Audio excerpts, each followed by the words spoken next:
I'd like to first welcome the two new speakers that have joined us here on the podium. On my far left is Ivan Adamovich. He's the CEO of the Private Client Bank. He's a member of the foundation board of the Progress Foundation, and he's a lecturer in applied economics at the University of Lucerne. And next to him is Tobias Straumann. You all know him. He's an economic historian. He's a lecturer in economic history at the University of Zurich. And he's the author, most recently, of the book 1931, Debt Crisis and the Rise of Hitler, a book I can highly recommend to you if you haven't read it yet. I'd like to start with a quote by Irving Fisher, a great economist who had the bad luck of making history with 10 words he uttered in early September 1929 when he said, "Stock prices have reached what looks like a permanently high plateau." Professor Straumann, I'd like to paraphrase Irving Fisher's words and ask you, have interest rates reached a permanently low plateau or a low forever plateau? Well, first of all, thank you very much for inviting me, for being a substitute, and to be together with these people here. It's a great honor. Sure, forever, permanently, of course. No, as the episode with Irving Fisher shows, you should never say it's going to be permanent, a situation. But I think for the time being, probably rates will stay low, and I think for two reasons. First, we don't have a shortage of supply factors. We don't have a shortage of capital. We don't have a shortage of labor. If we had that, we would see rising wages, inflation, and then we would have to adjust rates. And we don't have a shortage of resources, I think. Energy resources are not short. So I don't think from this side, in the next couple of years, we will have big surprises. The other factor would be monetary financing, and you both have talked about that, and I'm much less, let's say, optimistic than you do, or let's say I can say what I think. I think we are in a vicious circle. Not in Switzerland. We still have this strong separation, I hope, between fiscal policy and monetary policy. But I think in other countries, we have a vicious circle. We have rising debts, fiscal debts, and the central bank increasingly has to finance them. Especially during the crisis. Maybe you heard that. There is a football club in London, Tottenham Hotspur, and they have a new stadium. And very expensive, and the season started, it's empty. So they were bankrupt. And where did they get the money from to bridge over this problem? It was from the central bank. So the Bank of England directly gave money to a football team in order to survive an empty stadium. And I think this is not a big sum, but it's alarming, you know. And so we see that central banks are increasingly experimenting and pushing the border into the territory of fiscal policy. So that you don't know when it's going to have inflationary effect, but I think this trend is going to increase, and sooner or later you will have inflationary pressure. We'll get to the point of monetary finance or the financing of debt by central banks in a minute, but I'd also like to hear from Dr. Adamovich. What is your view in terms of, have we reached an environment where interest rates stay low for a very, very long time? Thank you very much. Everybody's saying that interest rates are going to stay low for a very, very long time. So it's very easy to say they are going to stay for a very long time. Personally, I get very skeptical when all the people say the same. So we should be prepared for surprises. I think that's sort of the first thought about that. The second one is that, in my view, people are talking a lot about nominal interest rates. And personally, I think it's much less interesting what nominal interest rates are doing. It's much more interesting in thinking about what are real interest rates doing. So rates can stay low for long, but if you have inflation, and it might be a little higher inflation than the interest rates, you will lose purchasing power. And as a practitioner, I'm just a humble market participant. This is something which is very important to me. And if I look back a little bit, or if I look at the last 10 years, and I look around in sort of the countries surrounding us, we're seeing that real interest rates are negative, probably for the last 10 years, at least in the Eurozone. And also in the US, they were sort of, for a short period, they were positive, the real interest rates, so after inflation. In Switzerland, it went up and down, sort of with the abolishment of the minimum sort of exchange rate and so on. As a market participant, I actually care about real interest rates. And if I see that real interest rates are negative for the last 10 years in the Eurozone, then I would say, are we really in a period of sound money? Are we not already, have we lost it? Dr. Carstens, of course, when it comes to monetary policy, this year is highly unusual because of the fight of the effects of COVID-19. But the point that Mr. Adamovich makes is, in monetary policy, the last 12 years were extraordinary. There was never a normalization after the global financial crisis. So my question is, will there be such a thing as normalization in monetary policy? And what will that new normal be? Well, of course, I think that at some point we will back to normal. The second part of your question is also very relevant. What is normality going to look like?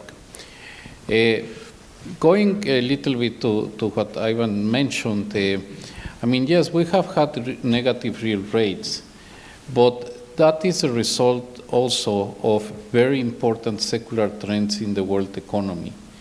I mean, at the end of the day, real rates are determined by real factors. And we have demographic changes, we have had globalization, and other important aspects. The fact that productivity is not growing that fast, that has made that there is an excess savings in the world economy, and that has generated pressed real rates down. That has come on top of the fact that central banks have needed to implement very aggressive monetary policies in the last 12 years. I would say what is really, was really unexpected, and in a way was quite unfortunate for many reasons, but also for monetary policy management, the fact that we had the COVID crisis. Obviously it's a disaster, it's a catastrophe, we don't want it, but it in addition has made the life of central banks more difficult. Why? Because there is no policy instrument around that can respond with the speed that was required to buffer the shock of this crisis. I mean, we had an unprecedented situation where we had sudden stop in economic activity, in lending, in capital flows. I mean, we have been hearing since February, March, that what we are trying to do is to flatten the curve of COVID-19. I think what central banks have been trying to do, together with collaboration of fiscal authorities, is to flatten the curve of the mortality of firms and to flatten the curve of the increase in unemployment. Of course, we all hope, and a lot of work is being done socially and in the medical field to bring the COVID under control.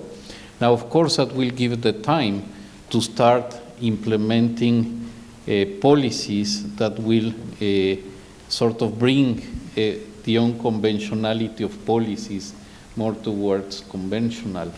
But I think it would have, I think the risk that central banks have taken is more than worthwhile given the severity of the shock.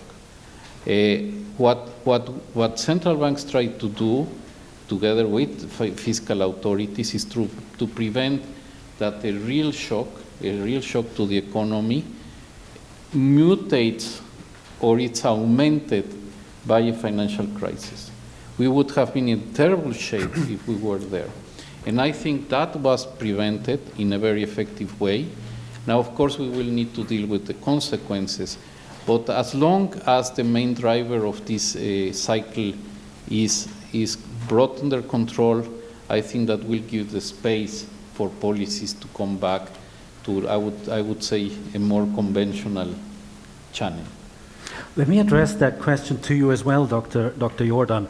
We know we have an extraordinary time today, but we have to realize there was no normalization in the past 10 years after the global financial crisis. So do you really see a scenario where we will go back to normal? And by that I mean a monetary policy environment that we had in the pre-global financial crisis world? Well, I believe it's important to see that we have now a series of very negative shocks. So starting from 2007-8 with the great financial crisis, the Great Recession, etc., over the sovereign debt crisis in Europe, now to COVID-19. These were all negative shocks, and there was never a situation where the real economy really came into a situation of overheating, where a tightening of monetary policy was actually necessary. So this is the first point. The other point is, just want to echo what Agustín just said before, many things are structural or real. The fact that we have very low rates is not only because monetary policy is expansionary, but because this so-called R star, the equilibrium real interest rate, is much lower today than it used to be. And central banks have to take that into account. If the equilibrium is close to zero, we cannot have positive nominal rates of 2 or 3%. That would mean extremely restrictive monetary policy. So we cannot go around these structural issues. Now, to your questions regarding the normalization, well, we hope so. It's very difficult to imagine that the equilibrium in the long run remains where it is. So when we get into a situation where all the capacities regarding capital and labor are much better used than today, inflationary pressure will come, and finally monetary policy has to tighten. And there are certain risks. So if you take now the globalization, maybe we are at the peak of globalization or had it already behind us. And if we see something that creates an environment where the kind of a deflationary pressure from globalization vanishes over time, then we are back in an environment where inflation can come back any soon. If I understand both of you correctly, you say in the 10 years after the global financial crisis, the environment really wasn't such that a normalization could take place because of these structural factors that have pushed the equilibrium interest rate so low. Would you agree with that, Mr. Adamovich? Would you agree that basically central banks couldn't do anything for the past 10 years? Yes, partly. I think, of course, I mean, the R star discussion at natural interest rate and globalization and innovation and all that is happening. So the natural interest rate is probably much lower than it was in the past. I mean, who am I to say how central banks should do it? I think there is a tendency that with high debt, I'm not talking about Switzerland, I'm talking more about the European Union, I'm talking about the US and the rest of the world, most of it at least. There's a lot of political pressure. We have huge debts. And there's a lot of political pressure on central banks not to go up with interest rates or even to go lower. Just think about what President Trump has been saying regularly to the Fed and so on and so forth. So there is a lot of pressure. We're now talking about coordination of central bank policy, monetary policy with fiscal policy. Which is fine for now because we are in an extreme situation, we have this COVID situation and so on, but central banks should actually be prepared to go against interests of fiscal policy, go against interests of politicians, because when we have a situation where inflation picks up, and that might happen someday, I mean, our clients are very afraid of that, I personally am afraid of that too, then central banks will have to go up with nominal interest rates, so they will have to hurt politicians. I doubt if they would do it, and sort of going back to your question, I doubt that they've done it completely in the past. Professor Straumann, also when it comes to the topic of normalization, 2 years ago, the Fed under Jerome Powell tried to normalize, and it was pressured by A, the financial market, which crashed in Q4 2018, and B, by his own president, Donald Trump, who tweeted, basically, he threatened to remove Powell from office. Would you say that we've already entered the path where, in this case, the Fed has lost its independence already? I don't think so totally, but of course the room for maneuver is much smaller, of course, and not just because the president is putting pressure, because as everybody agrees, I think as soon as interest rates go up too quickly, you have fiscal problems. Not a fiscal crisis in the US, but you have fiscal problems. It's getting much more expensive. Right now, the US pays about as much interest rate service per year as in the 1980s. And debt is about twice as big. And interest rates were much higher in the 1980s, so I think independence may be the wrong word. I think they still can do what they want, but when they look at the whole picture, of course they have afterthoughts, and as long as they don't have inflationary pressure, they don't have to do anything. And it may be that for the next 20 years we don't have inflationary pressure, so at the end we have even more debt. That's what I said with vicious circle. And I think in Europe the situation is really desperate, because there you cannot only argue with this equilibrium interest rate or star, but I mean they're actively buying bonds all the time to keep, otherwise they would have much higher interest rates in Southern Europe. So the idea that everything is just equilibrium, it's global, it's structural, yes, partially, but in Europe, if we have really higher interest rates in Southern Europe, the euro is falling apart. So in that sense, I think, yeah, it's formally independence is there, but what can you do? Please. Well, this is getting interesting. No, I mean, let me say a few things here.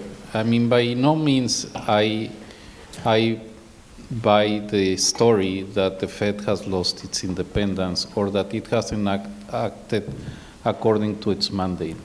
I think one thing that the central banks have learned is to be very explicit in terms of their actions and to keep their actions in line, I would say, with their mandate. And I think that is what has happened. Yes, in 2018 they needed to implement certain policies, but that was based on fundamentals. And of course, central banks have to depend on forecasting and of anticipating future events, because monetary policy impacts with the lag the economy, and the transmission mechanism takes some time. But in that process, sometimes mistakes are made, involuntary mistakes. So I wouldn't judge the actions of the Fed and in a way the coincidence between those actions and President Trump's aggressiveness against the central bank. I can tell you, because I meet all these central banks every 2 months and sometimes more frequent, like in the case of Thomas, my good friend Thomas, they are very strongly committed of fulfilling their mandates. And we as central banks, and I say we because I was central bank governor for 8 years, we are prepared to face political pressure. I mean, in a way, you have to think about the following thing. Independence of a central bank would be useless if it would not generate the tensions. So by definition, there will be tension. If you are delegating an authority to a group of skilled technical people to conduct that policy, if that would not generate tension on the other side, what would be the purpose of that independence? So by definition, we are prepared for that. I mean, when you go as to be a central bank, you are not there necessarily to make political friends. You need to follow your mandate. And that's why it's very important to have a very clear mandate and to have the central bank be accountable to society, that they are doing their best to fulfill that mandate. And today, I don't think that you can raise an objection of what central bankers have done based on those principles. That it has been risky, yes, but that the circumstances completely abnormal and unprecedented and strong action was required, I certainly agree with that. Well, let me just add a point here. And well, I fully agree that we are in a difficult situation and that the behavior in many countries is not optimal. And it's maybe also we have to recognize that monetary policy cannot be the solution to all problems in the world. And this is a little bit, I think, the mistake that many people believe you can solve almost anything with monetary policy. So we have a lack of structural reforms in many countries, which then lead to a situation where growth is below what it could be otherwise. And that is something that has also an important impact on monetary policy. So for central banks, and this is often the question that, well, the Swiss National Bank is not anymore independent because we have to take into the consideration the situation in Europe. But this, I think, is the wrong perspective. We take our decisions independent, but we cannot ignoring the outside. So we have to take that into account to make a reasonable monetary policy. It would be stupid not to do so. And this is a little bit the same as the Fed or others. They have to take into account what the fiscal situation is and the impact of this fiscal situation on the economic environment and on the inflation environment. And then they have to adjust its monetary policy. So just in order to fulfill the mandate. But that is not real. I think the key question is, in order to get to a better world, we need in many countries something else than just monetary policy in order to resolve the true problems. And this is what we are lacking, I think, in many places of the world at this moment. In terms of the mandate, the Fed a few weeks ago officially gave itself a somewhat adjusted mandate. Their definition of price stability is not anymore a little less than 2%, but average 2% over time, which basically signals to the market we will let inflation overshoot if it at some point actually does creep above 2%. A few days ago, Christine Lagarde said the definition, and I quote her, the definition below but close to 2% was appropriate at a time when the ECB was seeking to establish credibility. She then added, this is not necessary or not appropriate anymore. What I'm aiming at, the two largest central banks around us, the Fed and the ECB, have given themselves a weaker definition of price stability going forward. I'd like to hear from you first, Dr. Jordan. What is your definition of price stability in terms of this mythical yardstick of 2% or less? Well, for us it's very clear. So the definition of price stability is a situation where inflation is below 2% but positive. And I think we have to distinguish several things. One is these two, the Fed and the ECB, are central banks of very large economic areas. So Euro area even bigger than the US. And where the exchange rate plays a relatively small role compared to the domestic interest rate and the quantity of money domestically. And they had changed that or are envisaging a change regarding their optimal policy or their optimal goal for monetary policy. So for us, we are a little bit in a different situation. So we are struggling with a strong Swiss franc since many, many years. And it's always a fight to bring back inflation into the positive territory.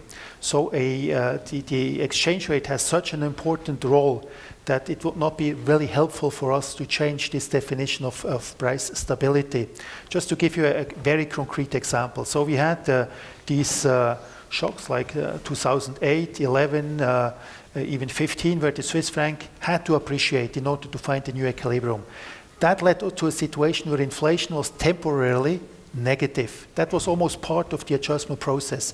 And with the help of our monetary policy, expansionary, low interest, etc., it was possible to bring inflation back into positive territory.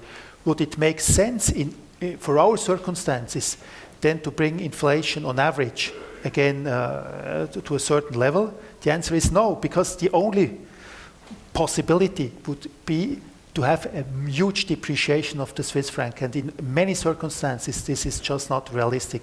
So we have to find a way how we can assure adequate monetary conditions for our situation, and the history told us that the way we did that was not too bad regarding the growth rates, regarding also that it was always possible to find a way back to a positive inflation rate. Now, when it comes to inflation, we probably all agree that today this is not an issue given how much slack there is in the economy, and not next month and not next year either. But at some point, Mr. Adamovich, you said your clients are worried that at some point inflation will come up again. Where do you see it coming up from? Where will the inflationary pressures come from? That's really very difficult. I don't know if it works now, but it's very difficult to say. I think if I would know that, I would be rich in 10 years' time. I think one way how it could come about would be sort of the drawback of globalization. If we have more protectionism around, then the mic is off. I don't know. So I will try to speak louder. One way inflation could come about is the decrease of globalization. So it would be de-globalization, and we have signs of that. And if borders close, we might have a situation like that. Another one could be that you have some inflation in China. Sooner or later, wages might go up there. Inflation in China might go up, something like that. So these are two possible ways, but there's other loss of confidence in sort of in the stability of money, something like that. Loss of confidence in the stability of money could be an issue, or whatever. So, but these two persons are much better trained for that than I am. Now you don't have a microphone. We have to wait for the microphone because I would like to hear from you, Dr. Carstens. Where do you see inflationary pressures coming up? Well, I mean, what would be desirable and what is sort of the outcome that we all are trying to produce here from a monetary policy point of view is obviously to generate a sufficient aggregate demand that will at some point push prices up. What is difficult right now is that we have been having so much supply shocks that we push demand up and supply doesn't respond, and therefore there is a catching up effect going up. I think with the constellation of monetary policy, with a very accommodative fiscal policy, and hopefully with a positive evolution in COVID, that will help get us to the point where we will see a convergence to 2%. I think one huge challenge that we're facing right now is that COVID, the uncertainty of employment, the uncertainty of the solidity of business, and the technological change that is generating a lot of reallocation in the economy, that level of uncertainty has been keeping investment and consumption down. So we need first to get that step over, and then my belief is that monetary policy and fiscal policies will kick in, and that will bring us to a higher inflation in 2 years' time. I mean, in a way, that's what is planned, and I think that is feasible. But of course, the first step is to resolve something that is outside the control of central banks. As Thomas said, we cannot control everything, and that's COVID-19. William White, the former chief economist of the BIS, made some rather scathing remarks on the performance of central banks over the past 2 to 3 decades. Basically, he said what we have had since the 80s was a benign disinflationary environment driven by demographics, driven by the opening of China, creating a huge positive supply shock into the world economy. And he says central banks have tried to fight this deflation, which in fact would have been a good deflation, i.e. slowly lower prices. What do you think, Dr. Jordan, when you hear these words from the former chief economist of the BIS? That basically central banks maybe fought the wrong fight over the past decades. Well, it's probably true that the globalization, and I fully agree with that, the globalization will have some deflationary impact and deglobalization just the opposite. But just this is exactly the point why the Swiss National Bank also has this definition of price stability below 2% but positive. So this definition can adjust to certain changes in the inflationary or deflationary pressure without triggering the need to immediately change policy. So we observed that even before the globalization, that over a certain period, inflation pressure may be a little bit higher, maybe close to 2%, without the need really to fight that. And on the contrary, that inflation can be lower, maybe a little bit above zero, without the need really to react immediately. So we have this kind of band that we are accepting as an inflation, and this inflation is then also really is a mirror of what is going on in the real economy. On the other hand, I think the central banks were not completely stupid during the last 20 years, and I think the world would look very, very different without the reaction of central banks and the policies that were decided to fight all these different crises. And just to give you an example, in February, at the beginning of COVID-19 crisis, at the beginning, central banks thought, well, this crisis is different, so we do not really need monetary policy. So that is mainly fiscal policy that should be used, or health policy, etc. Only a few weeks later, we saw that the monetary policy reaction was necessary, and I think without monetary policy reaction everywhere, including Switzerland, the world would look very, very different. So the reaction was, I think, necessary, and as the result of monetary policy during the last 20 years had probably made a very positive contribution. Maybe that's exactly my point. Central banks are great firefighters, but in the years after the fire, they don't get out of this role anymore. They can't withdraw from their extraordinary role. Maybe Professor Straumann first, and then Dr. Carstens. That was exactly my point, and I would like to, if I may, go back to the question of independence. I'm not doubting that, as you said, Dr. Carstens, I'm not doubting that Jerome Powell is a strong man and he would oppose any pressure. I'm not doubting that. The problem is, I think it's a wrong discussion, independence. The trouble is, politicians don't do what they're supposed to do. That means monetary policy has always to step in.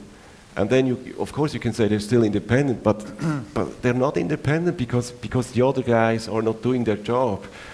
If the monetary policy people don't step in, you're going to have a breakdown. And in the euro, that's the case. Each press conference of the ECB, they tell, please do something fiscally, please do something structurally, please do something institutionally. They're not doing it because it's too complicated. It's not their fault, but they're doing it, so they play the ball in the other field, it's coming back direct. That's my point. And that's the vicious circle, we're not getting out of it. In the US, it's still much better, but even there, low interest rates lead to higher debts. We had a huge boom, but debts were increasing, not decreasing. That's my point. I'm not doubting the conviction and the sincerity of central bankers, but de facto, it's exactly what you said. They cannot withdraw after a crisis because it's too risky. It's much too risky, and then once they start, the next crisis is coming. And then you have even more monetary financing. And second point, the mandate is for me kind of a difficult situation, a difficult discussion, because the mandate is very broad. You can justify anything by referring to the mandate. As I said, you can justify buying a stadium because it's about price stability, financial. You can justify anything nowadays. So the mandate allows to do anything, and that reinforces, of course, expectations of politicians that whenever there is a fire, the central bank finds a reason to do something. The BIS, Dr. Carstens, the BIS regularly points out the rising level of debt globally, total debt, private and public. There over the past 20 years, 20 plus years, there has never been a deleveraging process in aggregate level. And now after COVID, the aggregate debt level will be higher still. Now, as I said, the BIS regularly points that out. And we kind of know this cannot go on forever like that. In your view, how will that resolve itself, that problem of steadily rising global levels of debt? Yes, I mean, that's a key question. The real challenge is how to combine or how to implement a monetary policy that also works in tandem with the procurement of financial stability. And yes, there can be some points in time where there is some tension there. Now, of course, one problem and I think this is the general problem that we are discussing. The central bank, and Thomas said it very well, but I think this answers many of your questions of Tobias and Ivani. I mean, central banks have few instruments. I mean, we have sufficient to deal with the crisis, sufficient to deal with our mandates, but as Thomas said, central banks do not have instruments to solve every single problem. In terms of financial stability, what is important is to accompany monetary policy with other sets of policy. If you look back into what we learned from the global financial crisis, financial regulation, in particular to banks, have been strengthened dramatically, and some macroprudential policies have been implemented. So in a way, that's a way where you say, yes, there might be some more financial stability risks, but we are beefing up financial regulation and supervision to be sure and to have better ways of measuring if financial instability is building up. So I think that this combination of policies makes possible to move forward in this way. As a matter of fact, I would say that oftentimes the accumulation of reserves, like the Swiss National Bank has done, or many countries in emerging markets has done, is a way of macroprudential policy. Because if you let all that money go into your financial system, it can really affect and distort asset prices in the local economy. So it's better if the central bank reserves those resources and exports them away.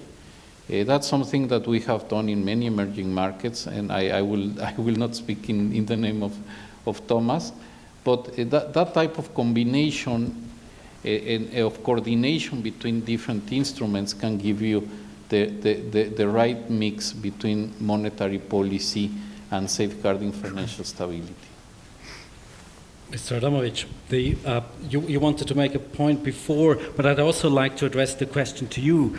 The constantly rising level of debt, how do you see, let's say, the end game of that, or how will that play itself out? Okay, I'll start with the debt. I don't see how that could work. Central banks and governments are trying to create some kind of inflation to inflate debt away. We all hope that we will have growth one day, so we will get debt away by growing out of it. Hopefully that works, but it's very optimistic. Taxes could go up and so on. Probably it's going to be a mix of it all. And let's hope that it doesn't get too disorderly. That's the only thing I can say about that. Now, what I wanted to say is that before is that you can't blame central banks for being the only game in town. I mean, they were practically the only institutions which worked in the great financial crisis. They had sort of the power to step in and to do stuff what was needed. I think the big risk now is that everybody believes central banks can solve everything. And we have, I mean, Thomas Jordan said it before, we have all these little initiatives to coordinate stuff and so on and so forth, and to step in. I mean, there's a reason why central banks are there, and they were put out of the treasury. And we have all these little initiatives. MMT is one of them, that's a big one, but there's many others who try to get central banks back to the fiscal sort of policy. And I think that's very dangerous. Also, the sovereign wealth fund we're discussing about here in Switzerland is one of these things. I mean, Thomas Jordan put it very clearly.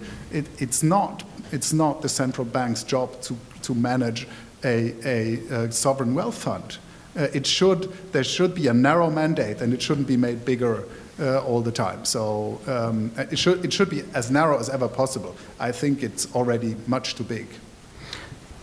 Now, it was mentioned before, right now, when it comes to fighting a crisis, there is a symmetry in interests between central banks and fiscal policymakers. We fight this crisis.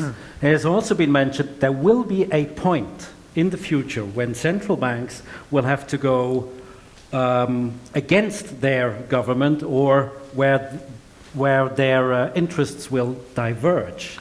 Now, you've all kind of have a rather sanguine view on how central banks will actually manage to do that. I'm much more skeptical. And maybe Professor Straumann, do you really think, given what we have seen in the past years, that central banks will stand against their politically elected governments when it then comes to, let's say, fighting inflation? No, I think the historical experience shows that you try to postpone this conflict. And we have two scenarios. We have the war scenario. In the war, of course, it's a bit special, but it was very clear that the government could force the central bank to finance the war. That's one scenario, probably not the most probable, but still, you never know. And the other scenario is, of course, the post-war period after 1945. We had in the late 60s, we had rising wages, monetary policy was too expansionary, and for most central banks, it took about 10 years to really fight inflation. Swiss National Bank was an exception, the Bundesbank was an exception, but for example, Bank of England, the Fed, they waited until the late 70s, early 80s. It was not hyperinflation, but still we had 10% and more, so they were too late. And from a political economy perspective, yeah, of course you think maybe it's just temporary, let's wait a little bit more, maybe there's a crisis, then inflation will come down. And by waiting more and more, of course, you postpone the moment where you really have to confront government. So that's what the historical experience shows. Dr. Jordan, I know this is a difficult question because I asked you to rate your colleagues, but do you, deep inside you, do you have a good feeling that your colleague central banks will actually do that when the time comes?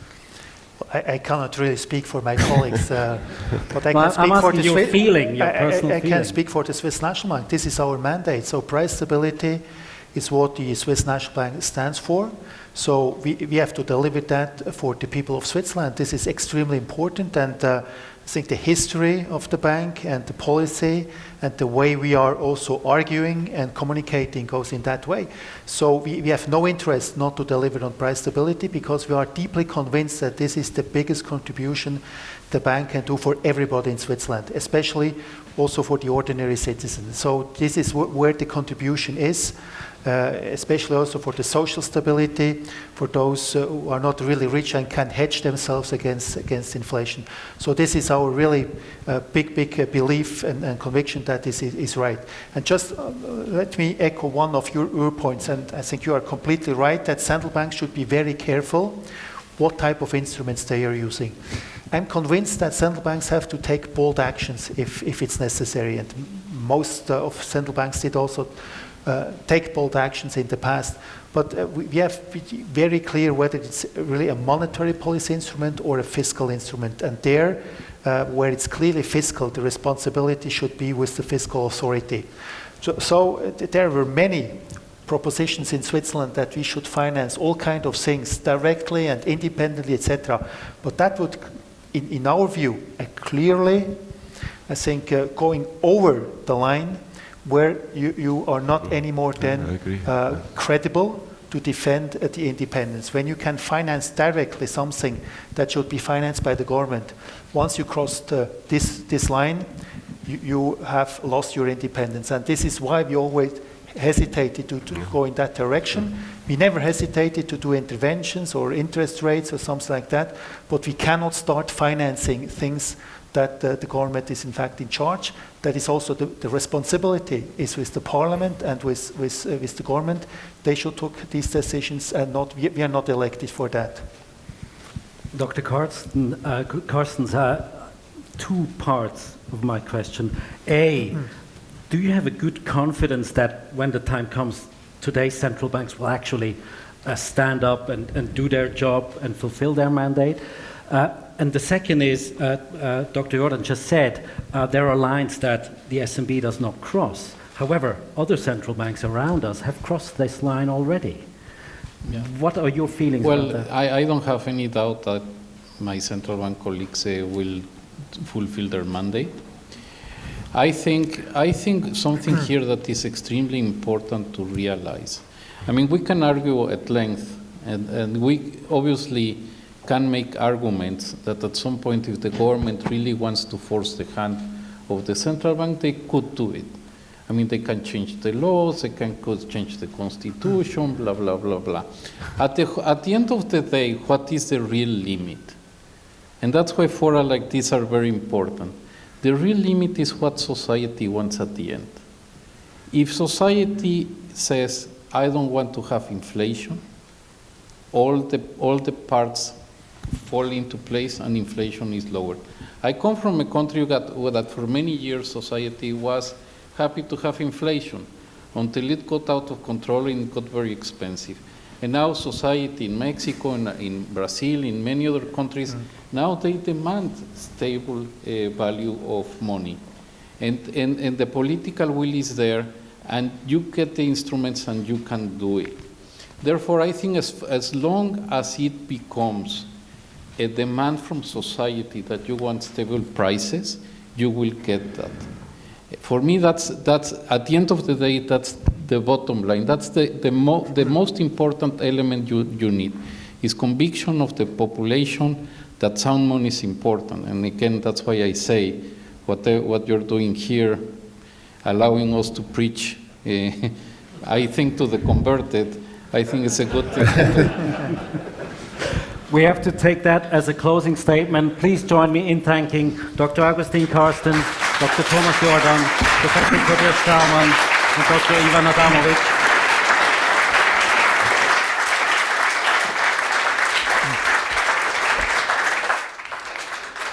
It is 1:15 sharp. Perfekte Punktlandung, ein wunderbares Schlusswort, meine Damen und Herren. Mir bleibt am Schluss nur noch die angenehme Aufgabe zu danken. Zuerst den vielen helfenden Händen im Hintergrund, ohne die ein solcher Anlass jeweils nicht möglich wäre. Dann natürlich vor allem Ihnen allen dafür, dass Sie heute hierher gekommen sind. Es braucht ja in diesen Zeiten immer auch ein bisschen Mut, das zu tun. Hoffentlich nehmen Sie den einen oder anderen wertvollen Gedanken mit nach Hause. Die Probleme gelöst haben wir natürlich nicht, aber ich glaube, das hat auch niemand hier erwartet. Dann möchte ich auch danken allen jenen unter Ihnen, die uns mit einer Gönnerschaft finanziell unterstützen. Es waren noch nie so viele wie während nach dem Lockdown. Also manchmal hat so etwas auch sein Gutes.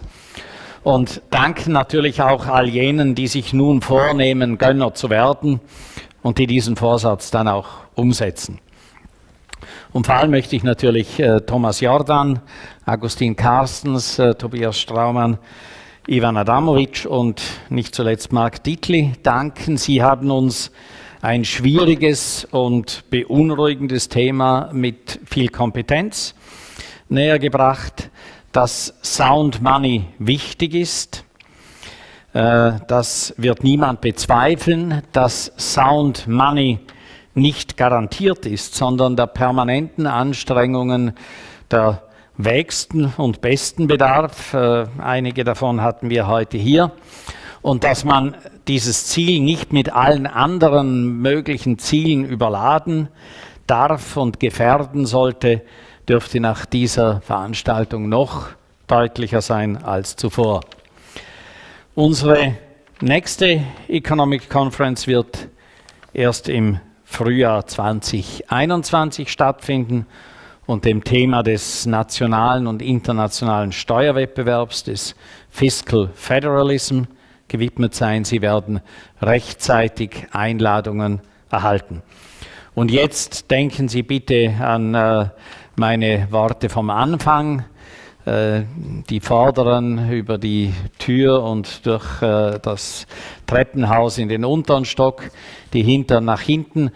Maskenpflicht im Stiegenhaus, beim Apéro Riche logischerweise nicht, sonst kommen Sie nicht zum Essen und zum Trinken. Also führen Sie gute Gespräche bei einigen Häppchen und vielleicht einem guten Glas Wein. Tragen Sie sich Sorge, bleiben Sie gesund. Vielen Dank.